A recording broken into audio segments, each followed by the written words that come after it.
నమస్తే, నేను ఇందు. భారతీయుడు 3.0 అసదుద్దీన్ మారిపోయినట్టు తెలుస్తోంది. అంటే ఇస్లాం అనే పేరుతో పాకిస్తాన్ అసత్య ప్రచారాలు చేస్తున్నారంటూ కొన్ని సంచలన వ్యాఖ్యలు చేశారు ఆయన. మరి దీని గురించి మాట్లాడడానికి మనతో పాటు సీనియర్ అనలిస్ట్ అంకమ్మ చౌదరి గారు ఇప్పుడు మనతో ఉన్నారు. నమస్తే సార్. నమస్తే అమ్మా. సార్, మరి ఇప్పుడు చూసుకుంటే పహల్గామ్ అటాక్ నేపథ్యంలో అసదుద్దీన్ ఓవైసీ గారు కొన్ని సంచలన వ్యాఖ్యలు చేశారు. అంటే పాకిస్తాన్ ఇస్లాం అనే పేరు వాడుకొని కొన్ని అసత్య ప్రచారాలు చేస్తుందంటూ కూడా ఆయన కొన్ని వ్యాఖ్యలు చేశారు. సో ఏమంటారు సార్ ఆయన గురించి? అంటే నిజంగానే ఆయన మాట్లాడిన దాన్ని మనం స్వాగతించాలి ఎట్టి పరిస్థితుల్లో కూడా.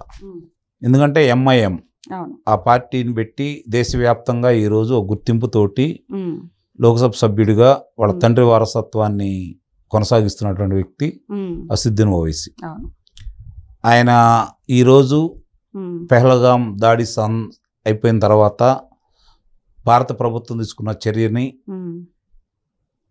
మద్దతు తెలుపుతూ పాకిస్తాన్ విమర్శిస్తూ ఈరోజు వాళ్ళు చేసినటువంటి దుశ్చర్యకి ప్రతిగానే భారతదేశం ఈ చర్య చేపట్టింది తప్ప దీంట్లో ఎలాంటి పొరపాటు లేదు, ఇది సరైన విధానమే అని చెప్పని దాదాపు నాకు ఒక రకంగా చూస్తూ ఉంటే మిగిలిన ఏ రాజకీయ పార్టీ కూడా అంతగా భుజానేసుకున్నంత విధంగా ఈరోజు అతను మాట్లాడుతూనే ఉన్నాడు. ఒకటి రెండు చోట్ల పాకిస్తాన్ వేదికల మీద కూడా పాకిస్తాన్ ముర్దాబాద్ అని చెప్పని గర్జిస్తూనే ఉన్నాడు.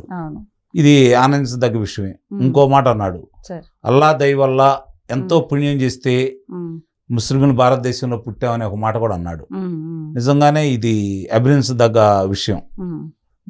ఇక్కడ అంటే ఇస్లాం అనేది శాంతిని మత సామరస్యాన్ని కోరుకుంటుందని ఇంకో మాట కూడా అన్నాడు.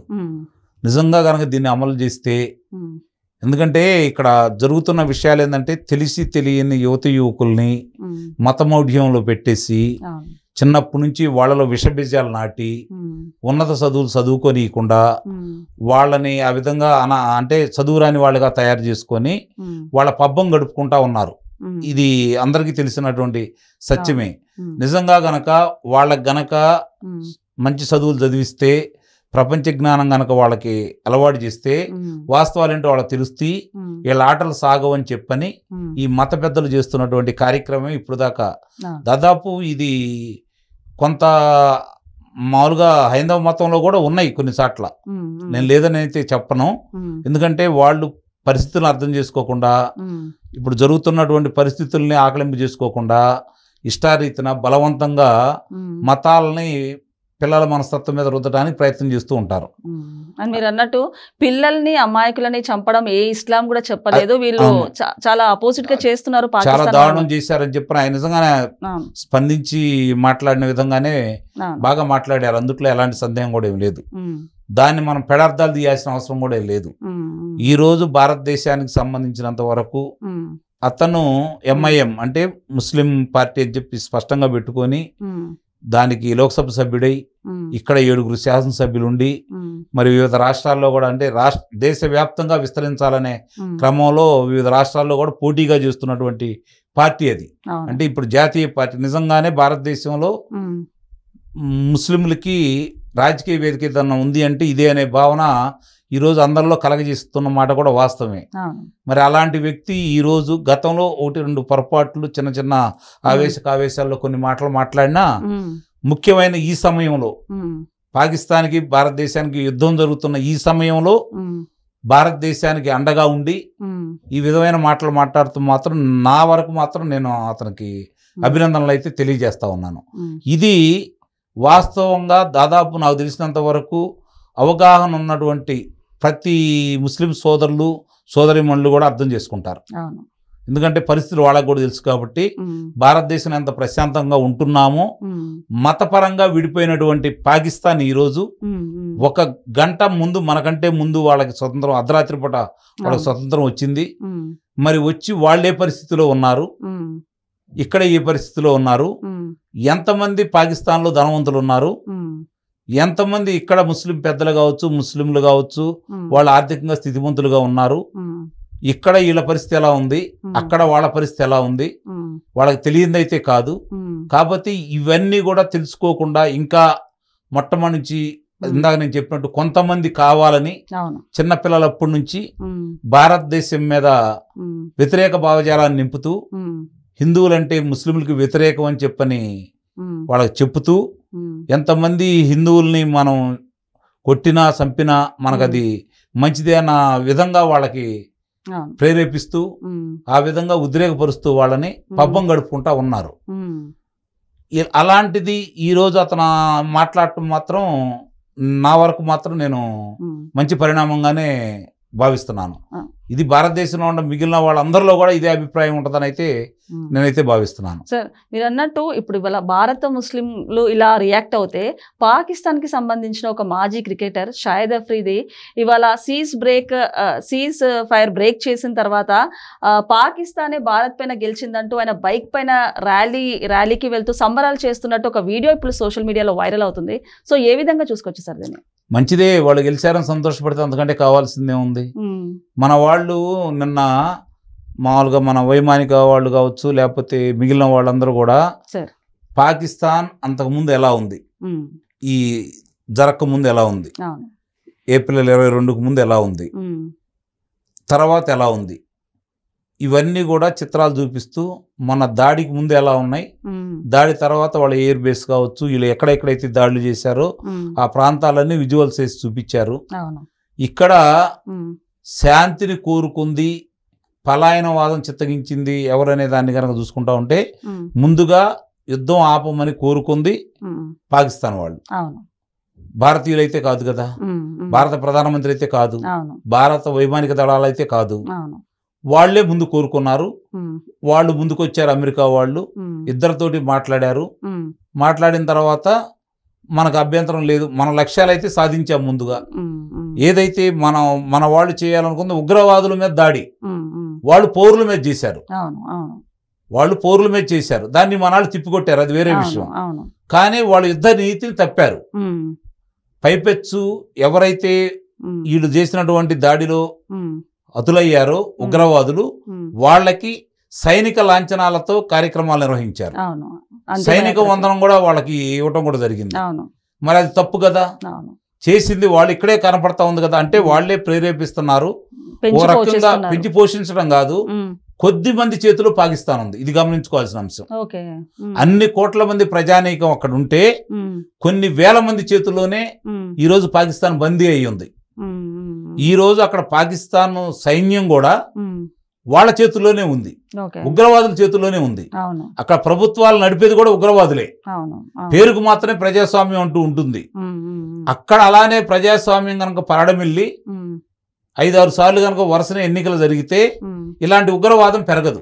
సార్ మీరు అన్నట్టు ప్రజలు కూడా, పాకిస్తాన్ ప్రజలు కూడా యుద్ధం వద్దని చెప్తుంటే పాలకులే రెచ్చగొట్టి, పాలకులు కూడా అందరూ కాదు, ఇక్కడ గమనించుకోవాల్సిన అంశం ఏంటంటే పాలకులు కూడా అందరూ కూడా కాదు.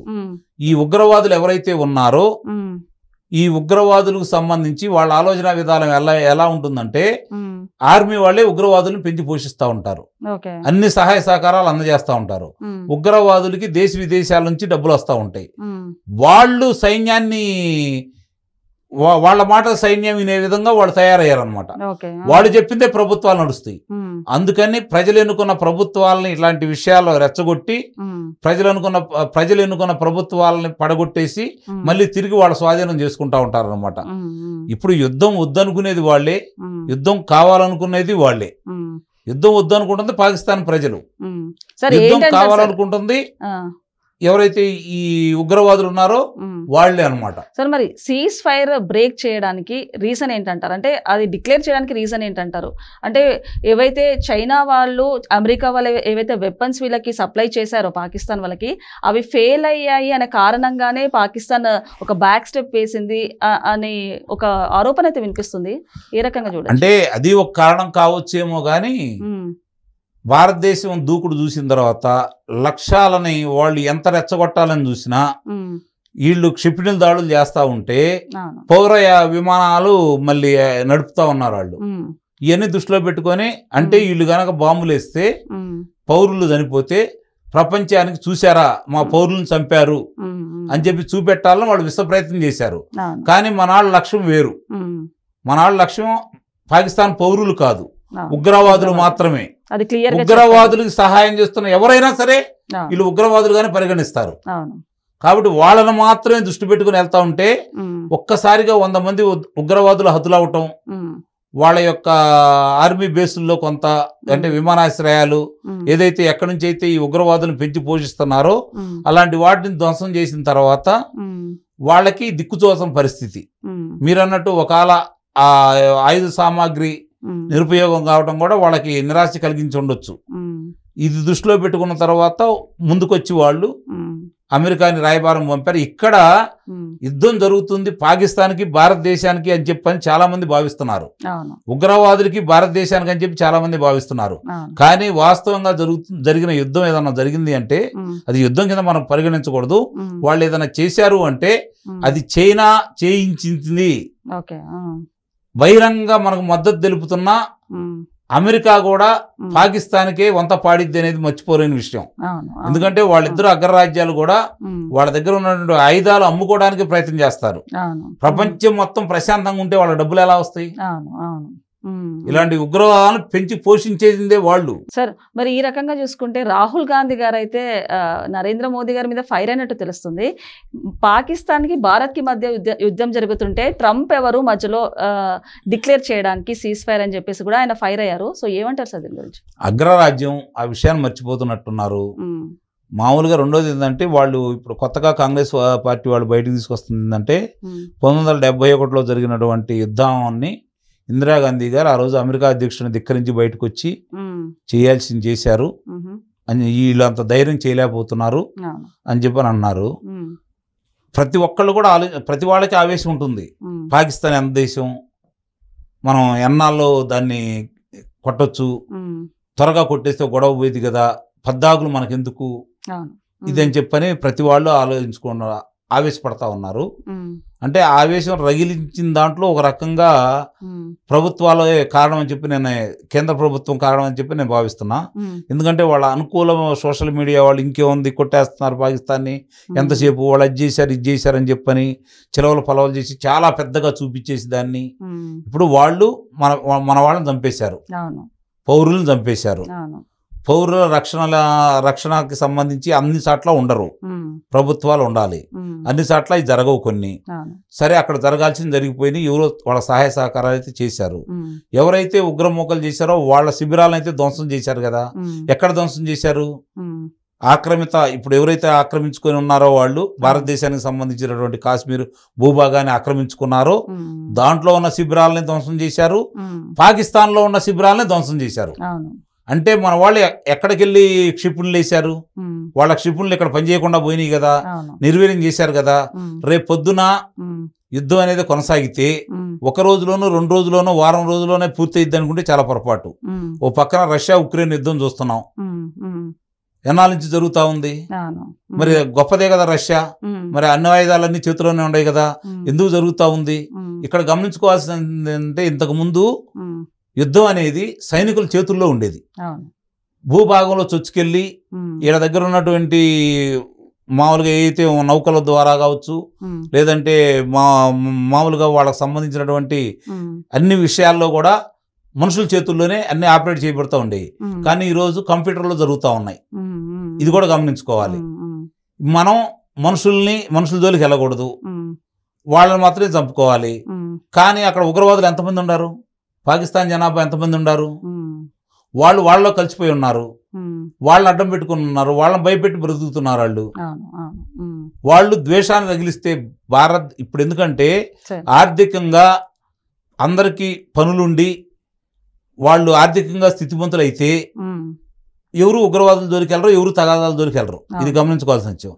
అలా కాకుండా ఉండటం కోసమే పాకిస్తాన్ ఆర్మీ ఈ ఉగ్రవాదులు వాళ్ళని చదువుకోనియకుండా, వాళ్ళకి పనులు లేకుండా, వాళ్ళు తినడానికి ఇబ్బంది పడేటట్టు వాళ్ళు చేస్తూనే ఉన్నారు. కొంతమంది చేతిలోనే మొత్తం నేను చెప్పినట్టు కొన్ని 100 మంది చేతిలో ఉంది పాకిస్తాన్. అది గమనించుకోవాలి. ఇప్పుడు వాళ్ళ ఆర్మీ చీఫ్ కూడా మొన్న చూశారు కదా, అల్లా యుద్ధంలో గెలిస్తే చనిపోతే ఏదో ఉంటాయి స్వర్గంలో ఏదో జరుగుతుంది అని చెప్పి చెబుతున్నాడు. భారతీయుల్ని వేరే విధంగా చిత్రీకరిస్తూ మాట్లాడుతూ ఉన్నారు. వారు చేయాల్సిన పని అయితే కాదు కదా అది.